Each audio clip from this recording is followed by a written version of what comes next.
Imagine not liking the video. Do it now. Hello everyone, what's going on? My name's JMT and welcome to update 3.4.0. We got a bunch of goodies to go over today, including a whole new map, some map changes, slashers, we got more FNAF items. Yeah, this is the 4th week of FNAF items. Are you getting tired of them yet? I hope not. The animatronic characters here do get a bit quirky at night. Let's go ahead and check the thumbnail for this video. We have a new map called Myre, a new perk, a new gravestone, a new slasher skin, 4 new gear skins, 4 new map bonus tasks have been added, and a VIP server owner mod panel. So as you guys can see, we are currently in a VIP server right now, and we have a mod panel on the right side. What this allows us to do is we can select the map that we're going to be playing next, and we can select the mode as well. This helps out a bunch for videos, by the way. I'm going to go ahead and thank the devs a bunch for that, but if we scroll all the way here, we have the new Myre map, which I went ahead and played in the dev build. So this is what the new Myre map looks like. I think this is a remake of a map from BTD. I think that's what people have been saying. There is an Obi-Wan statue that is actually in the map, so I don't know if it has something that is related to Star Wars at all, but it looks like we're in the middle of a swamp, in like a Japanese type swamp, because of the building structure and how it's like kind of gothic in some type of related way, I'd say. And it's kind of foggy as well, so that's why I was hinting at it being like in the middle of a swamp or something like that. And then all around us, it's pretty much just darkness, trees. So yeah, we're pretty much in the middle of a forest or a swamp. It's very cool. It's actually a decent sized map. The Myre map is pretty big. You are able to go ahead and walk around the whole outside. You can loop around that way, but in the middle of the map, we have different type of Japanese Gothic structures and different paths and even different levels as well, walking on bridges or walking below bridges and kind of going through everywhere. But there are different heights and variations to go ahead and actually lead to a specific path that you're going to be taking while in the Myre map. It's not really hard to go ahead and confuse on where you're going in the Myre map. Once you play it a little bit of times, it should be easy to go ahead and see what you're doing. The left side and the middle and the right side are kind of the paths to go ahead and take here. If you do go straight, kind of leads you into the swamp area, and on the left side leads you to the first Japanese, type Gothic building, and even like a little farmhouse and stuff like that. By a farmhouse, I mean like a little place where you stack hay in. Not an actual house, but more like a shed. On the right side, you got more of those Japanese type Gothic structures, but then you got the paths or the bridges as well, and just kind of leading around all the place. It's a really cool map to see. Henry, stop opening the door.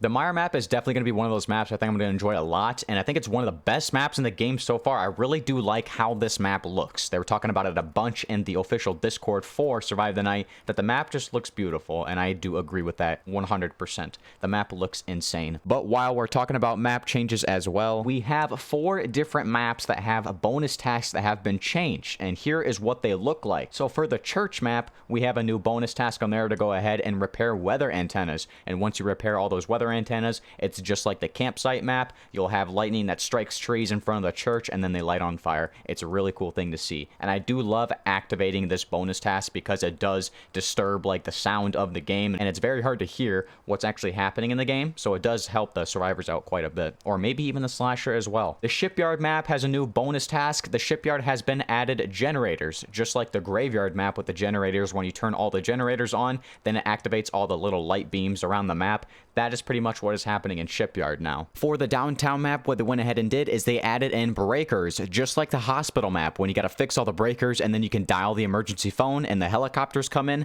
They added the same thing to the downtown map. By the way, once you find all the breakers, you can find the phone in the restaurant at the spawn. Once you activate that, then you'll have helicopters that come in. You have one at the spawn and one behind the restaurant as well that are just there for the interactive experience, I guess. With the catacombs map, what they went ahead and did is they added in beacons, just like the farmhouse map. Once you collect all the beacons, then the UFOs come in. They did the same thing for the catacombs map, but it's different. This is a very cool interactive map that they added into Survive the Night. Once you collect all the beacons and catacombs now, if you go to the statue of the hunter in the middle of the map, on top of that statue, an actual hunter will spawn, and he will shoot you on sight if you are moving. So it's like a motion sensor, and there's this laser that follows you around. So if you aren't moving, he won't shoot you if the laser is on you. But if the laser's on you and you happen to walk or move around or jump, then it will shoot you and it will stun you for a few seconds. So it's a very cool interactive map, and it's a very cool thing that they added inside of the game. So those are the 4 maps with all of the new bonus tasks. It brings a very cool experience to the game now on all of these maps, so it's awesome to see that. If we hop into the store and go to the feature tab, as you can see with the new FNAF items in the game, they have them inside of the feature tab still. So we have Toy Vision.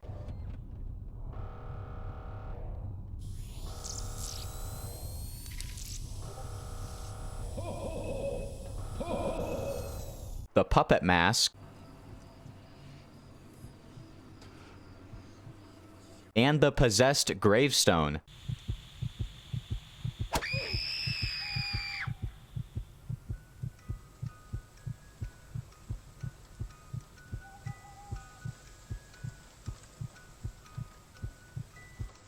So those are all 3 of the new FNAF items inside of the game. If we go to the Merch's Feature tab, that has also been updated as well. We have a whole new slasher skin. This is going to be a lady reskin.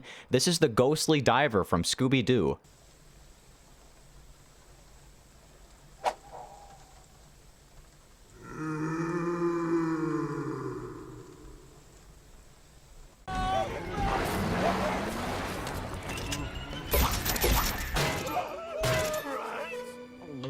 Then we have the Bloxer Trowel, which is also called the Bloxer Barricade, so I don't know which one they're going with here, but Trowel or Barricade, whichever works.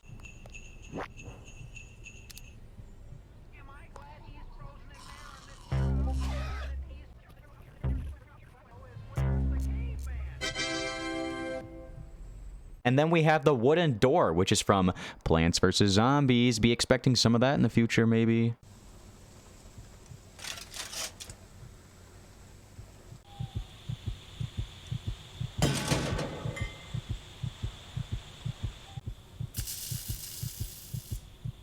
If we go to the new crate tab after getting all of those items that we just talked about, there actually isn't anything there. So you can get all of the new items without having to buy the new crate. There is a new perk called the Back Pocket. This was just in my inventory. I never bought it. So I don't know if the Back Pocket is going to be in your guys' inventories as well, but it just randomly appeared in mine. But this is the new perk called the Back Pocket. This increases your gear recharge, and now your footsteps are silent. So it's just like the Ninja perk, making your footsteps non-existent. You literally can't hear it. And then it also increases your gear recharge. I think this is going to be a pretty good perk to use. All right, now let's go ahead and talk about the changes that were made inside of the game. We have the Feature tab and the Merch's Feature tab have both been updated inside of this update. Player footsteps audio range has been increased, so it should be much louder now to go ahead and actually hear people walking around. I think they went ahead and bumped that up, so people would probably start using these new perks that are being added into the game that are dealing with you having no audio when walking around, the no audio footsteps, just like the Back Pocket that we were talking about and the Ninja perk. They added a jump cooldown for survivors now. So we can't go ahead and spam jump anymore. As you can see, I am spamming the button, but we can't spam jump. There is a 2-second duration they have to wait to be able to jump again. So say goodbye to all the kangaroo jumpers and the frog hoppers because you guys aren't going to be able to spam jump anymore.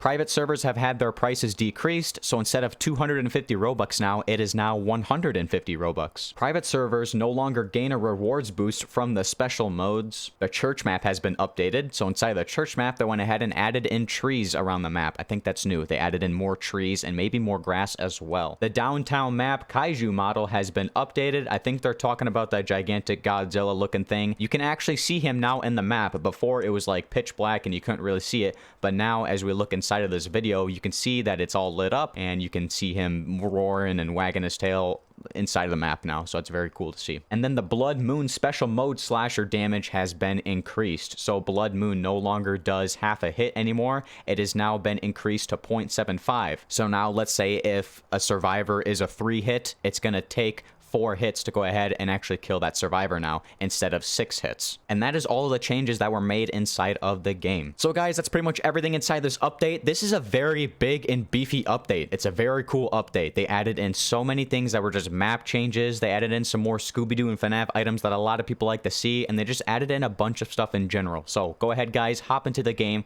and see everything for yourselves. But anyways guys, that's gonna be it for me. My name's JMT, and I'll see you in the next one. Peace out guys.